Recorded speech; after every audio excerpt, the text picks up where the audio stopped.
Itu baru bagus, profesi itu. Nah itu yang disebut dengan ikigai kalau bahasanya orang Jepang. Makanya kita dikatakan berarti dalam hidup ini kalau kita memiliki irisan dari apa yang kita sukai, apakah yang disukai dibutuhkan oleh kehidupan, apakah yang disukai itu memberikan feedback sebagai pekerjaan, apakah yang kita sukai membangun kita menjadi ahli di bidang yang kita sukai. Itu yang disebut dengan ikigai itu. Makanya kalau kita bicara tentang peradaban, tentu saja harus melihat cara hidup masyarakat yang sudah beradab. Ya, sekali lagi, kalau ingin belajar peradaban, lihat masyarakat yang hidupnya sudah beradab. Dan masyarakat yang hidupnya sudah beradab ternyata memiliki daya guna kehidupannya. Mohon maaf, semua merek mobil yang diparkir di depan itu kan tidak ada merek otong. Betul nggak? Honda, betul? Toyota, Suzuki, betul?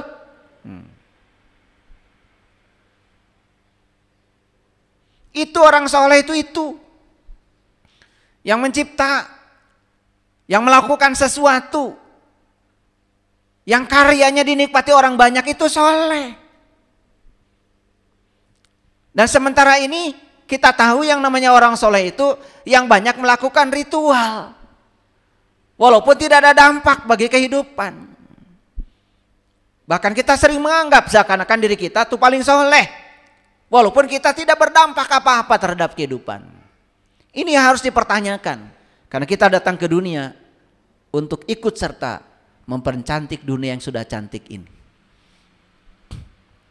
Makanya kalau ada orang yang menganggap dirinya soleh tetapi menebarkan kebencian, membuat situasi dunia ini menjadi tidak tenang, tidak damai, dia tidak berkontribusi membangun kesadaran, patut dipertanyakan tuh kesolehan.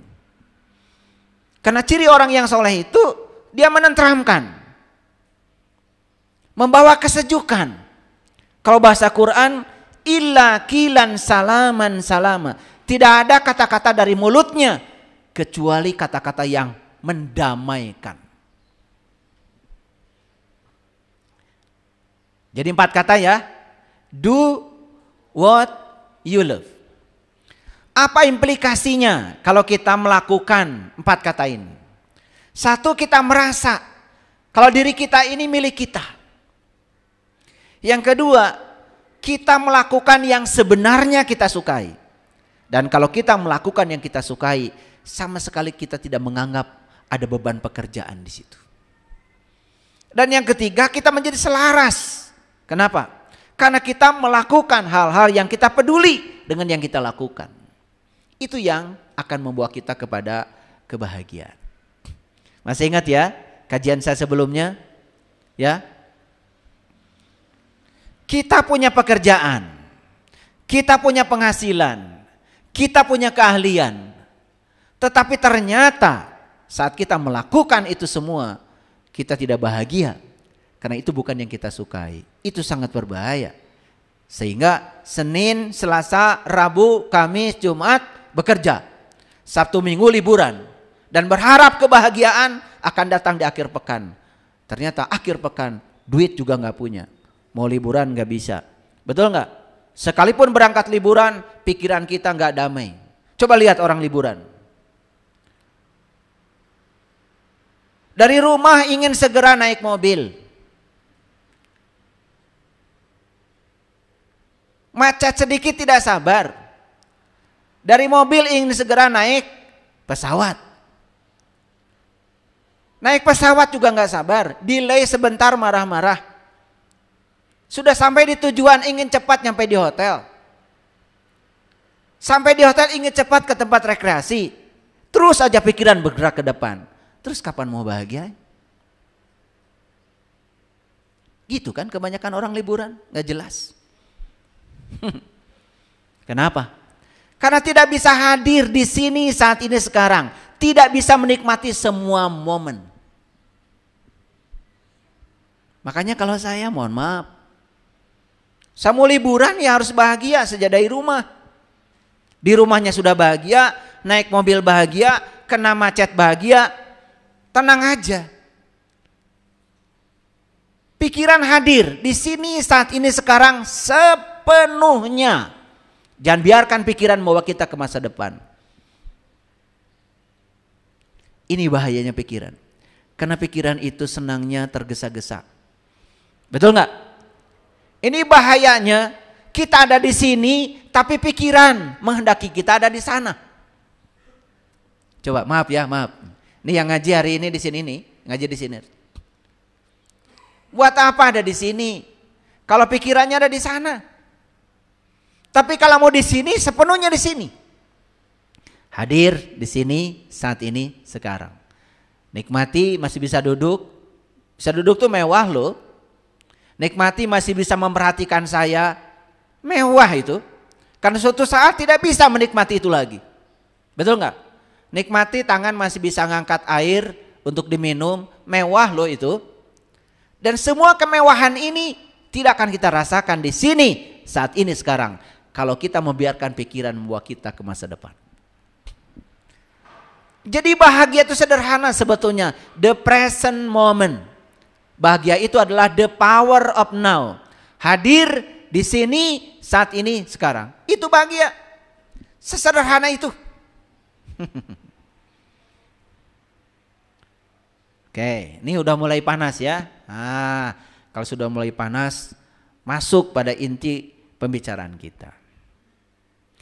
Ada kebahagiaan, ada kebajikan. Kebahagiaan itu bukanlah imbalan bagi kebajikan, melainkan kebajikan itu sendiri. Ulangi ya. Kebahagiaan itu bukan imbalan dari melakukan kebajikan. Tapi kebahagiaan itu adalah kebajikan itu sendiri. Apa maknanya?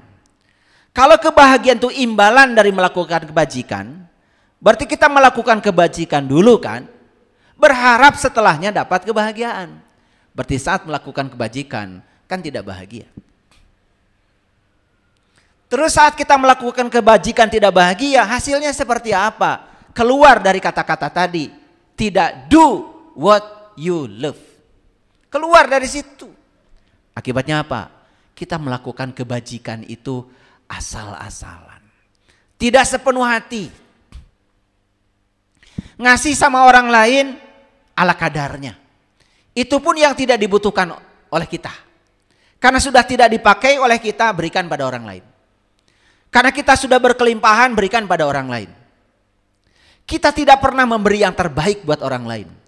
Padahal bagi orang yang bahagia, memberi itu sebetulnya bukan untuk orang lain. Memberi itu adalah saya menghargai diri saya sendiri. Makanya saya dengan istri saya membiasakan kalau memberi kepada orang lain yang terbaik. Karena bagi saya, memberi bukan untuk siapa-siapa. Memberi itu menghargai diri kita sendiri. Kalau kata leluhur saya mah, mereka batur teh ngajenan diri maneh. Mun maneh merenu alus, berarti ngajenan diri maneh. Yen maneh teh alus.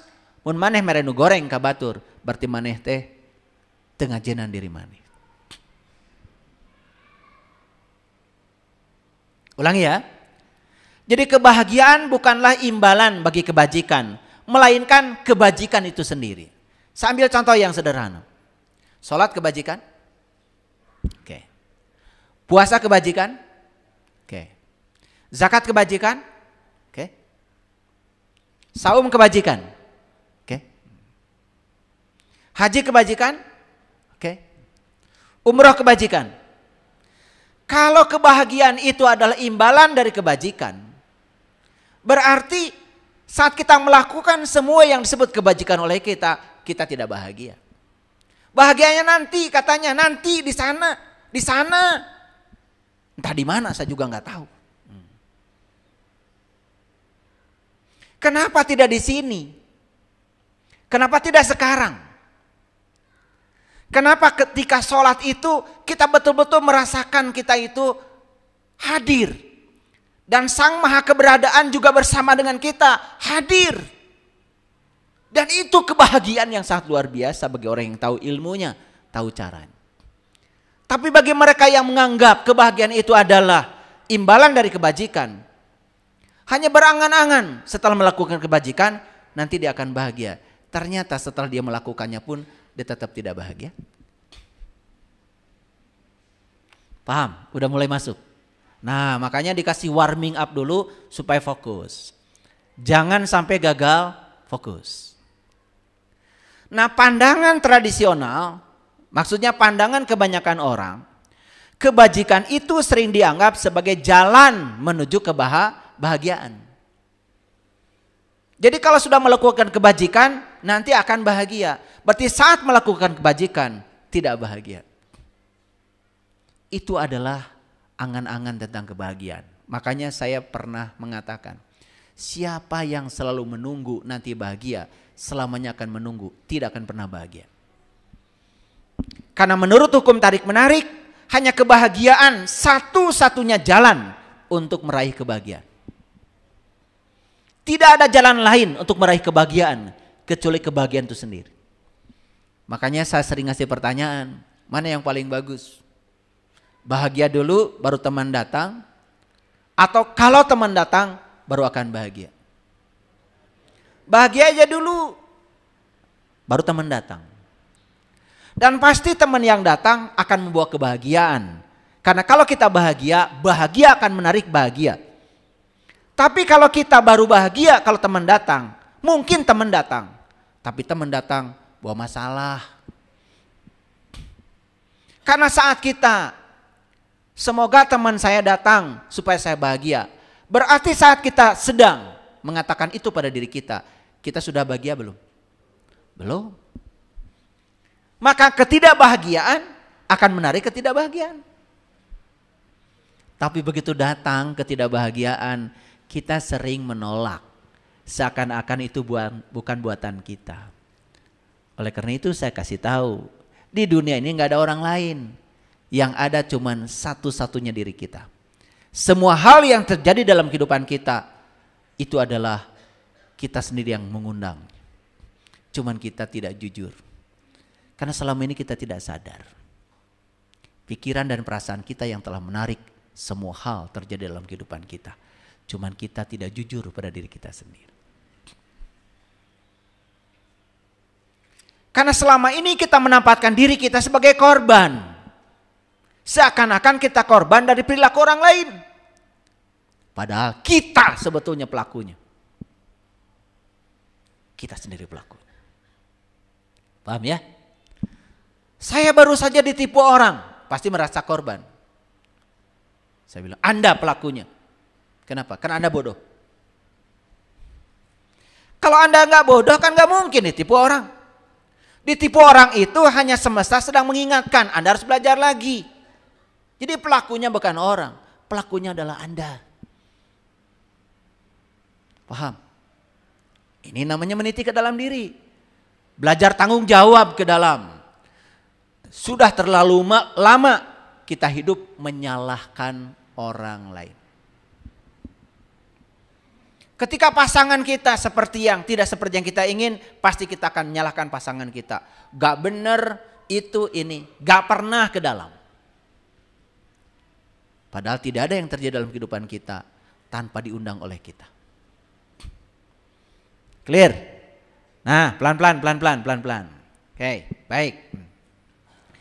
Kebajikan itu bukanlah sekedar sarana untuk mencapai kebahagiaan.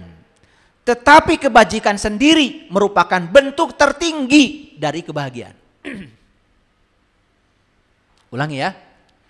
Selama ini kebajikan dijadikan sarana untuk mencapai kebahagiaan. Seakan-akan setelah melakukan kebajikan kita akan bahagia. Walaupun saat melakukan kebajikan kita tidak bahagia. Padahal kebahagiaan itu adalah kebajikan itu sendiri. Pelan-pelan ya. Nah, jadi kebajikan itu merupakan bentuk tertinggi dari kebahagiaan. Bentuk tertinggi dari kebahagiaan ya kebajikan. Makanya orang yang bahagia tidak berhenti melakukan kebajikan. Karena bagi dia melakukan kebajikan itu sudah ada kebahagiaan di dalam. Jadi kebahagiaan itu bukan imbalannya. Tetapi saat melakukan kebajikan, dia bahagia melakukannya. Ini memang tipis para hadirin. Tapi kalau saya tidak jelaskan seperti ini, banyak yang nggak ngerti.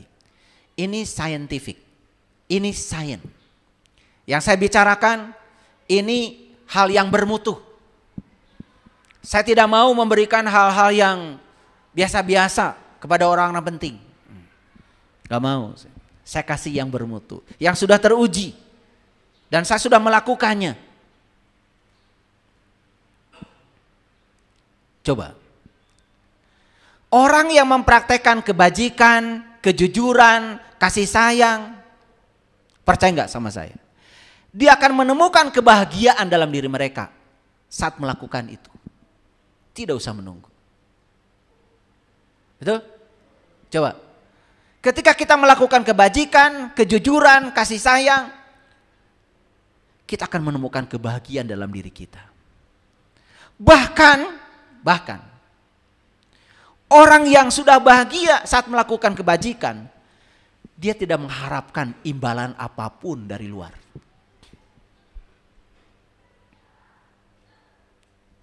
Mohon maaf, apa yang selama ini dilakukan banyak orang? Dia melakukan kebajikan kan berharap ada imbalan.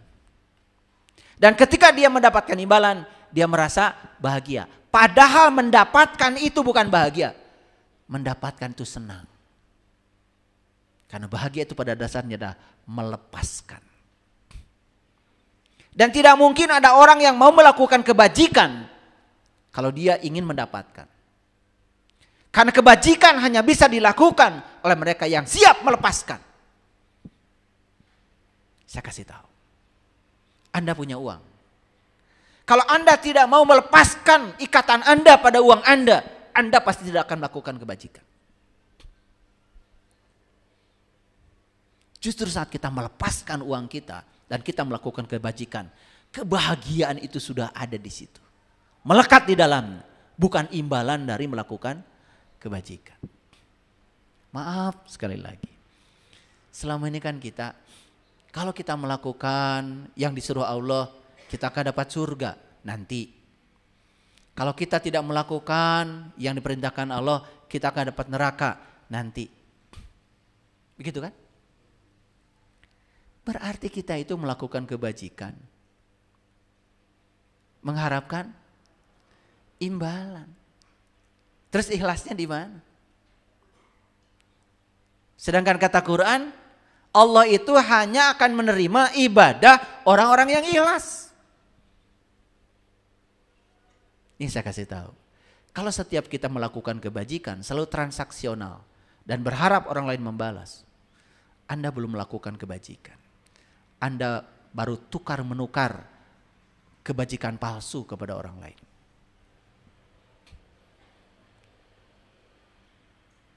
Paham sampai sini?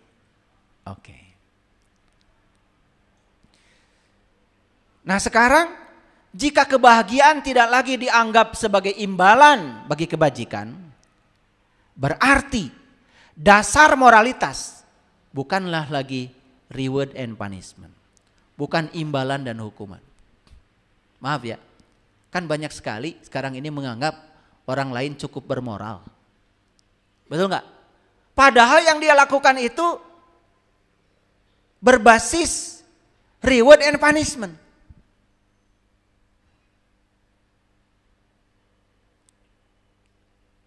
Makanya diajarkan oleh Rabi'ah al-Adawiyah, perempuan sufi yang sangat suci itu. Ya Allah, jika aku ibadah kepadamu karena aku berharap surga darimu, berikan saja surga itu kepada mereka-mereka yang menginginkannya. Dan jika aku melakukan kebajikan itu, karena aku takut sama nerakamu, masukkan aku ke dalam nerakamu, bengkakkan tubuhku. Biar aku satu-satunya yang ada dalam neraka itu. Jangan izinkan ada orang lain masuk ke sana.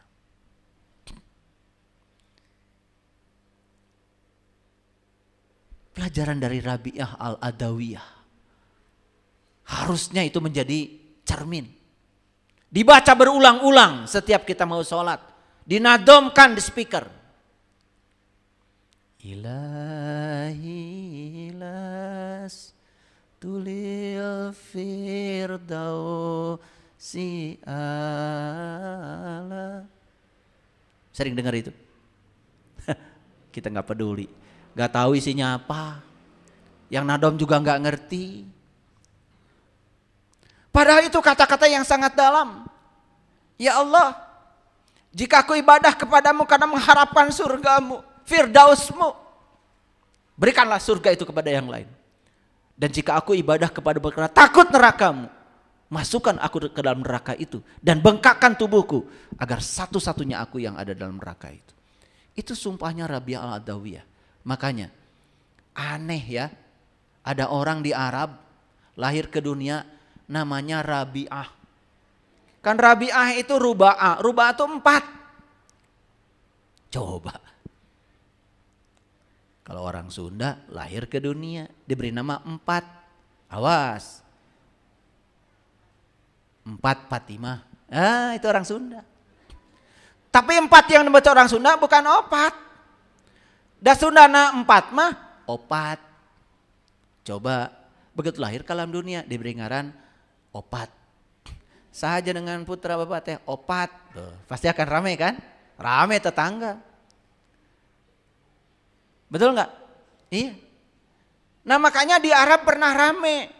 Lahir anak ke dunia namanya Ruba'ah, Rabi'ah. Kenapa ngasih nama 4 anaknya? Sebetulnya Rabi'ah itu simbolisasi dari manusia yang sudah mencapai Ruba'ah 4. 4 itu apa? Syariat, thorikat, hakikat, marifat. Abu Bakar, Umar, Utsman, Ali. Tanah, air, api, udara. Asma, sifat, apal, zat. Jadi Rabi'ah itu orang yang sudah mencapai kesempurnaan 4-4-nya. Mau jadi Rabi'ah? Semesta sekarang ini sedang menunggu lahirnya Rabi'ah baru. Yang bisa memanunggalkan yang 4. Beragama tidak cukup hanya syariat. Harus tahu thorikotnya, harus tahu hakikatnya, harus tahu ma'rifatnya. Bahkan ma'rifat bukanlah puncaknya agama. Kata Rasulullah, awwaluddin ma'rifatullah. Awalnya beragama itu adalah mengenal Tuhan. Bahkan ma'rifat itu adalah awalnya agama. Bukan puncaknya agama. Puncaknya agama baru syariat. Makanya kadang orang mengajarkan ma'rifat tidak bersyariat itu sudah salah kaprah. Kalau ada orang yang mengajarkan ma'rifat tetapi tidak menjalankan syariat itu sudah salah kaprah. Karena puncaknya ma'rifat itu adalah syariat. Puncaknya pengenalan Rasul kepada Allah, salat. Makanya setelah Rasul mengenal Allah lewat Isra Mi'raj, beliau salat. Keren baru. Salatnya baru, bukan lagi surga, bukan lagi neraka. Karena apa? Saat salat Rasulullah mengatakan hiburanku ada di dalam salat. Bahkan beliau merasakan kebahagiaan yang luar biasa ketika salat. Itu yang harus cari ilmunya. Tempo hari saya mengajarkan sholat khusus di sini di atas. Kalau saya mengajarkan sholat khusus satu kelas cuma 40 orang, tidak bisa banyak. Baru pada nangis semua. Aduh, bertahun-tahun saya merindukan sholat yang semacam ini. Kok bisa ya? Saya bisa mengingat dia. Kok bisa ya pikiran saya nggak jalan kemana-mana? Semua juga ada ilmunya. Ada caranya. Kalau kita mau. Kalau kita sungguh-sungguh. Yang penting kalau buta jangan di depan. Kalau buta belakang. Buta di depan. Nah untuk menutupi kebutaannya dandan macam-macam. Segala dipakai. Untuk menutupi kebutaannya pakai atribut macam-macam. Gak percaya diri. Makanya banyak orang yang dirinya sendiri tidak percaya pada apa yang dia katakan. Tapi dia terkejut Karena orang lain percaya pada yang dia katakan. Makanya itu yang membuat dia jadi sombong. Betul nggak? Padahal belum ngalamin. Kira-kira sampai di sini ngerti? Jadi kebahagiaan tidak lagi, jika kebahagiaan tidak lagi dianggap sebagai imbalan bagi kebajikan, berarti kita naik pangkat. Dasar moralitas kita bukan reward and punishment. Dasar moralitas kita adalah dorongan intrinsik karena saya ingin melakukan kebajikan itu. Wih, kalau sudah seperti ini keren. Perusahaan pun kalau sudah dihuni oleh orang-orang yang, kenapa Anda bekerja di sini? Jawabannya, saya bekerja di sini karena saya percaya kalau saya diberi keahlian oleh Allah untuk menjadi kepanjangan tangan Allah membantu perusahaan Bapak. Wah. Dan saya bekerja di sini karena ini adalah sesuai dengan yang saya senangi, sesuai dengan passion saya. Kerja dari pagi sampai sore, tidak mikirin gaji, tidak mikirin apa. Kerja terus, perusahaannya maju. Bukankah dia juga dapat gaji? Coba sekarang perusahaan didatangi oleh orang-orang yang kalau ada majikan kerja, gak ada majikan gak kerja. Karena dia itu berbasis reward and punishment. Hancur tuh perusahaan kayak gitu. Makanya ada 4 teori motivasi. 1 motivasi reward, 2 motivasi punishment, yang ketiga motivasi kebutuhan, need, motivation, yang keempat motivasi cinta. Kalau orang melakukan sesuatu karena cinta, di situ ada kebahagiaan. Paham? Banyak gak orang bekerja tapi tidak bahagia? Makanya dia merasa pekerjaan sebagai beban. Akibatnya apa? Jangankan bekerja, maaf, bukan saya merendahkan. Banyak orang melakukan sholat, dia melakukan sholat tidak bahagia. Bahkan ketika saya tanya, kenapa Anda mau belajar sholat khusyuk dengan saya? Jawabannya karena apa? Terus terang katanya, saya selama hidup tidak bisa merasakan rasanya sholat. Jadi selama dia sholat itu tidak merasakan rasa. Padahal kalau kita makan tidak merasakan rasa, pasti malas dong makan. Kan kalian ketika sakit tidak bisa makan. Kenapa?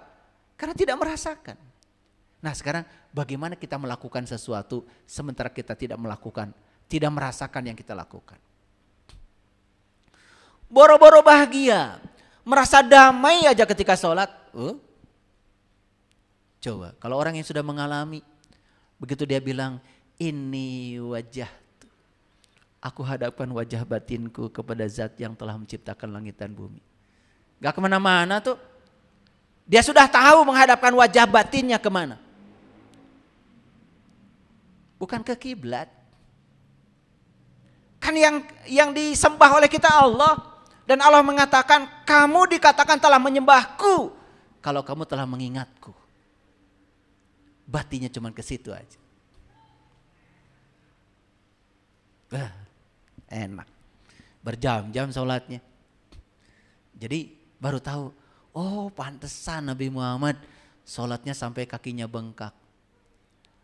Beda kan sama kamu. Kalau kamu kaki bengkak malah gak sholat.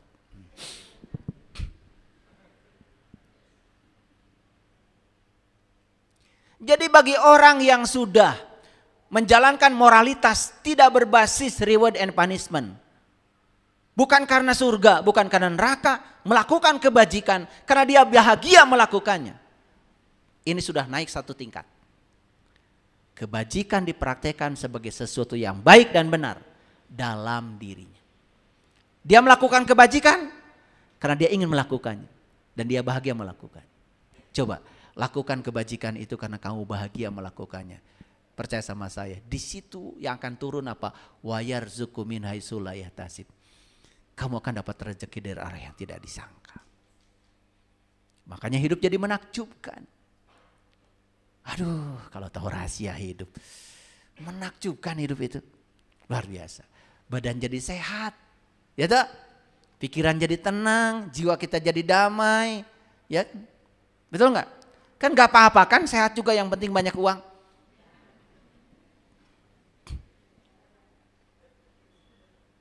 Nggak apa-apa kan, banyak uang juga yang penting sehat kan. sholatnya khusyuk, saumnya nyampe pada tujuan, hajinya nyampe pada tujuan, ketemu dengan esensinya, dipraktekkan dalam kehidupan. Damai hidup. Tidak benci sama orang lagi, tidak menghakimi orang, tidak terjebak benar salah, baik buruk, bisa menerima semua orang apa adanya. Hidup kayak gitu.